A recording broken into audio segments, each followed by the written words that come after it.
The engagement began as notification more than proposal. Samuel J. Seatter was an inmate in the Shawnee Correctional Center, a state penitentiary in southern Illinois, serving a 6-year sentence for a home invasion in which he had struck another man with a frying pan. Ashley Volk was his off-again, on-again girlfriend since the 6th grade. It was early 2016. She had driven 6 hours to visit him between bartending shifts. The two faced each other across a cafeteria table. He rested his tattooed arms on top. She noticed something unusual, a loop of blue prison-safe dental floss on the ring finger of his left hand. She had not seen this before. "What's that?" she asked. "That," he answered, "was his hope.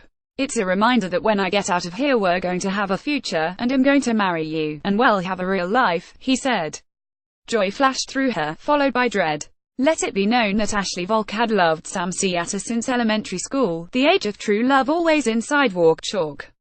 She loved him before he joined the Marines and went to war, before he descended into depression and alcoholism upon his return, before he was convicted on a felony charge for a crime he did not remember through a blackout fog. Ashley Volk and Sam Seatter at Wright had been an on-again, off-again couple since 6th grade. Devin Yelkin for the New York Times, but she was in no position to make plans. I didn't know when he was getting out, she said. He still had 6 years. Yet she had to admit it. She wanted him as her husband. She reached across the table to clutch his calloused hands, to examine that flimsy cell block ring, to accept. A guard broke up the moment. "No touching," he said. Ms. Volk leaned back. The couple began discussing other things. Maybe he'd propose again in 2022, after his sentence was served. Who can say what life holds? At lunchtime on Halloween, Ms. Volk strode toward Mr. Seatter again, this time in an Illinois appellate court courtroom with a Chicago skyline view, to complete their relationship's turnabout. She held a bouquet of supermarket roses and took her place beside Justice Terrence J. Lavin, who was ready with a speech that ended in her wedding vows.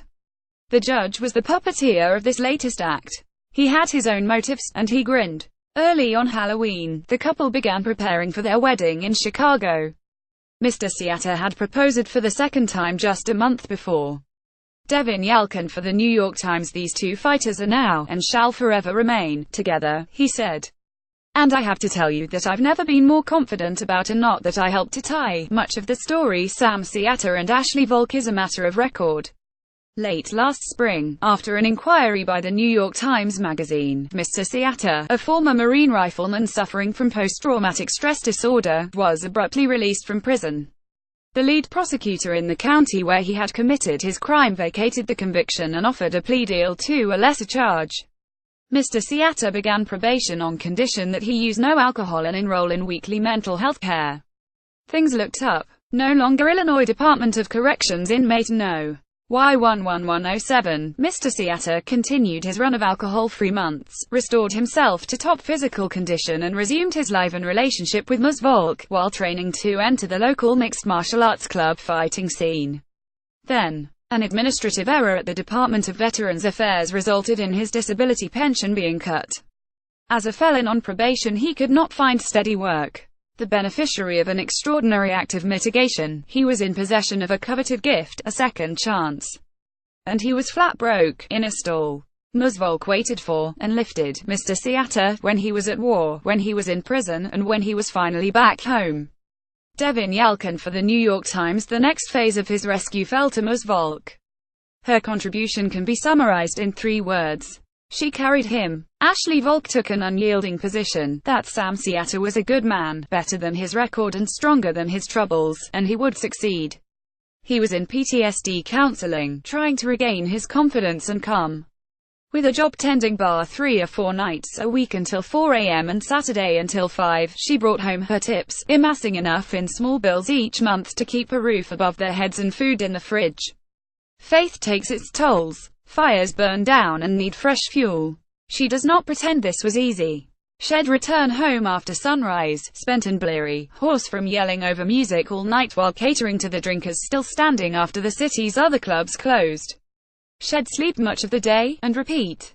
Sometimes she felt sparkless, a drone heading into each harried, empty night. After a couple of years of life as a 5 a.m. bartender you feel like you're a zombie, she said. Mr. Seatter, in his kitchen, dressing for the day. Devin Yelkin for the New York Times. Her fatigue ran deeper than this. 2 years of worrying about Mr. Seatter, first when he was in Afghanistan, then when he was in prison, and now while he tried to find the work that might elevate his sense of self-worth.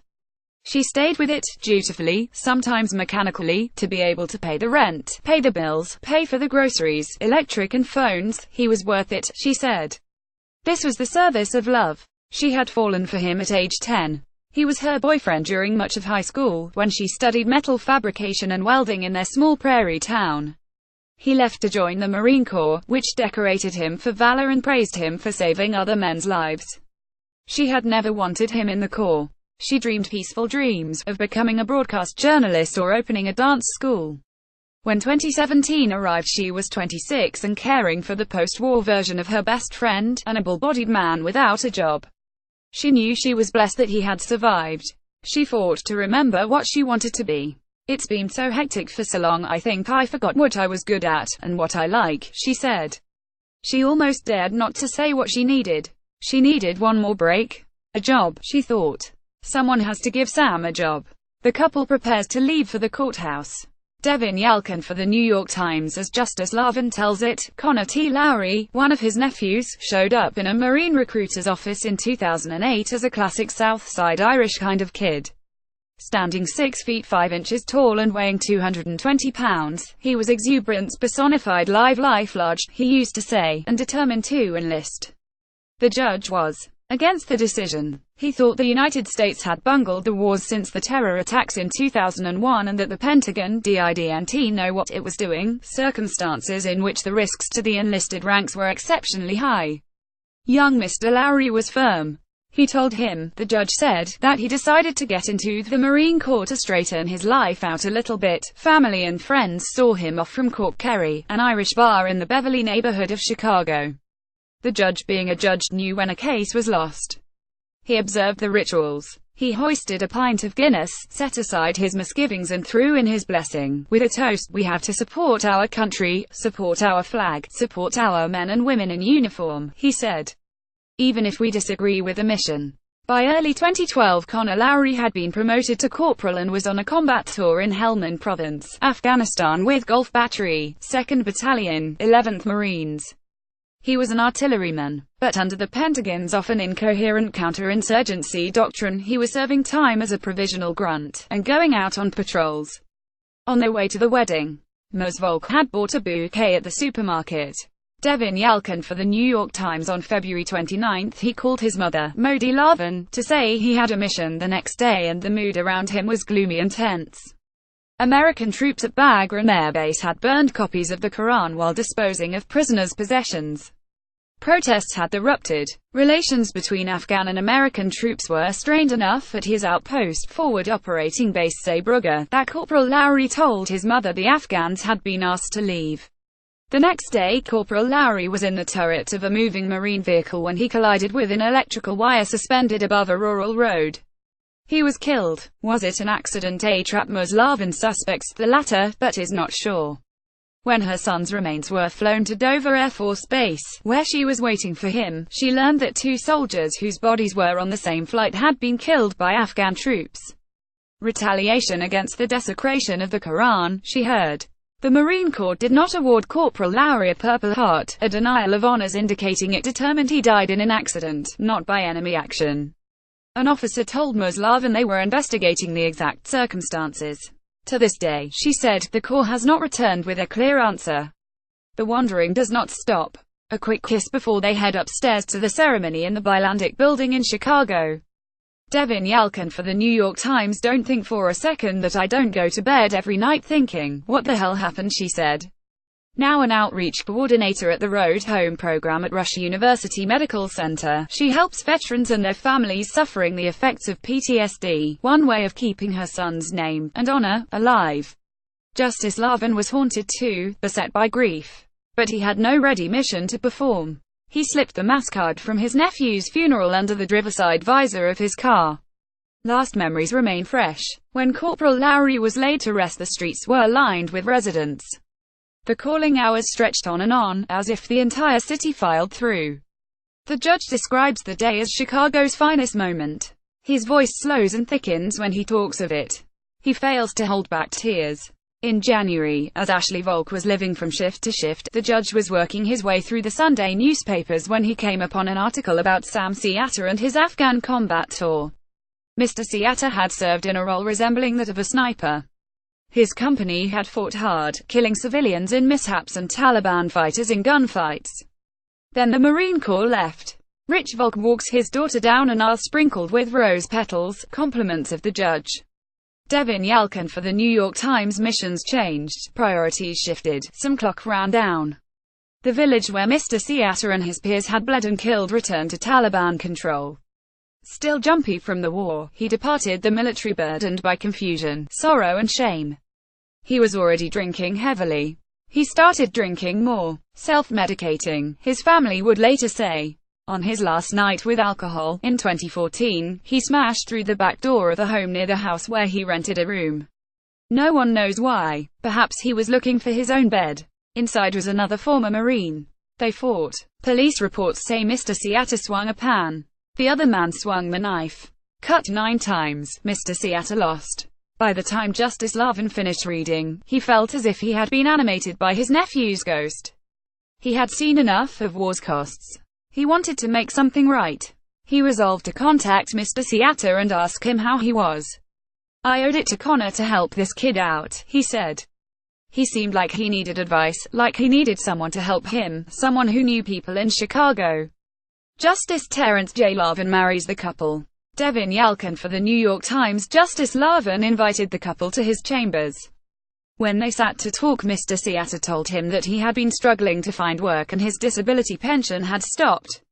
He had almost no income and no good plan. "I'm on a streak of bad luck," he said. "Well, that's about to change," the judge said. He asked Mr. Siatta what he needed.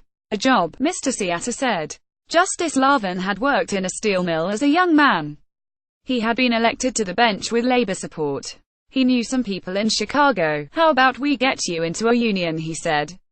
The judge called Bill Mulcrone, an ironworker and regional director of Helmets to Hard Hats, a non-government organization that places veterans in skilled jobs in the building and construction trades. Mr. Mulcrone spoke with Mr. Siatta in May. The local carpenters union was accepting applications. Hundreds of people were filling out the forms. Mr. Mulcrone put Mr. Siatta at the front of the line. "Chicago's trade unions," he said, "liked hiring vets. They value military service," he said. "They give veterans a preference." Maureen Siatta, holding Ms. Volk's hand, had given her son her own wedding band for his bride. Mr. Siatta's father died when the Sam was 12. His mother had never remarried. Devin Yalkin for the New York Times. In the summer, Mr. Siatta began a 9-week union-run carpentry course. While completing his lessons, he realized he was on the cusp of a living wage, with health insurance and a pension plan. Optimistic thoughts wandered his mind, like intruders, telling him he could be a provider now. Mr. Siatta has a way of speaking that can be both straightforward and indirect. In September, he and Ms. Volk were on a date to see the movie It and stopped for a meal at Noodles Company. They were waiting for their food when he revisited the question. "You know what, I think we should get married on Halloween," he said. "We can get dressed up. We love Halloween. It will be fun." Ms.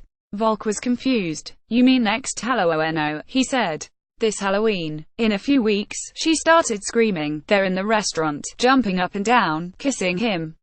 Creating," she said, "a scene." This time there was no guard to stop her. The newly married couple. Devin Yalkin for the New York Times. Mr. Siatta called Justice Lavin, who agreed to officiate. He invited a handful of guests: Richard R. Winter, who had been Mr. Siatta's pro bono lawyer; retired Circuit Judge Donald D. Bernardi, who had called the prosecutor in 2016 to discuss Mr. Siatta's case, setting into motion his post-conviction relief; Mr. Mulcrone, who arranged the job. The judge exerted a modicum of order, forbidding outright the suggestion of the betrothed that they marry in costume. "Couple of oddballs," he said, with a steelworker shake of the head. He added his own festive touch, buying flowers and spreading orange rose petals on his courtroom floor for the bride to walk across. By then Mr. Siatta had joined Carpenter's Local 54 as an apprentice and started work, getting 8 to 10-hour shifts almost every workday. He was back to affording his own gas. The loop of dental floss was gone. Ms. Volk had tucked it away in a drawer with cherished things. Mr. Seatter entered the courtroom carrying the white gold wedding band his father had worn. His father died of cancer when Mr. Seatter was 12. His mother had never remarried. She was in attendance, and had offered her own wedding band for the bride. Mr. Seatter and Ms. Volk on the way to a post-wedding luncheon. Devin Yelkin for the New York Times. The time came for Ms. Volk's walk with her father down the aisle. Later she would admit that she had dressed her groom perfectly only to give up on her hair and just tie it up. "I suck at being a girl," she said. "I suck at matching things. I grew up welding," but the skyline outside the window glowed in the fall soft light, and the judge was beaming, and her man was there, standing straight. The rose petals showed the last steps of a long path, her road home. "It felt right. It's awesome today," she said. To feel pretty, she took her spot to the left of the judge, who noted that while Mr. Seatter's journey was well documented, Ms. Volk's had a rare quality, too. Calling her a tiny, giant of a woman who stands before us today, he declared that Ashley is not a quitter. When Sam was not all that communicative while in battle in Afghanistan, she didn't give up, he said. When he came back and was a more distant and remote kind of guy, she didn't give up. When he was convicted and imprisoned, she didn't give up. She kept on fighting, for him and for them. A reception lunch at Connie's Pizza in Chicago. Devin Yelkin for the New York Times. He administered their vows, and sent them on their way. Justice Lavin had not said a word about his own family's loss in the Afghan war, about what had prompted him to reach from the bench into strangers' lives. The omission was deliberate. He wanted to let the couple live their own day large. He knew there would be many more toasts in the corporal's name. And he figured his nephew would approve, though if he were present there would be no silence from him. "He'd be thrilled," he said. "He'd grab a cold one, top it off, and give them cheers." He paused. It was a long pause. The judge found his voice. "He'd be 30 in February," he said. That evening the newlyweds and their families celebrated over pizza. Maureen Seatter, the groom's mother, toasts the newlyweds. Devin Yelkin for the New York Times. Mr. Seatter kept checking his new phone, waiting for a text from his foreman to see if he had been given a one-day honeymoon or had to show for work in the morning. He was ready either way. Ms. Volk had the night off. She had caught her share of shifts. They had reached a place where for once she could look a little further forward than that. "We finally have a future," she said.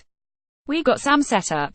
He's on the right track. Now it's my turn." On this day in October 31, 2017, where a courtroom of the Illinois Appellate Court at the Bilandic Building in Chicago testified, Justice Lavin's words at the ceremony invoked how Ms. Volk had waited for and supported Mr. Seatter through the years.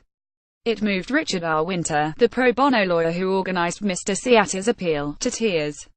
"I'm touched," he said after, "by stories of commitment like theirs." A version of this article appears in print on November 12, 2017, on page ST1 of the New York edition, with the headline "Love's Road Home."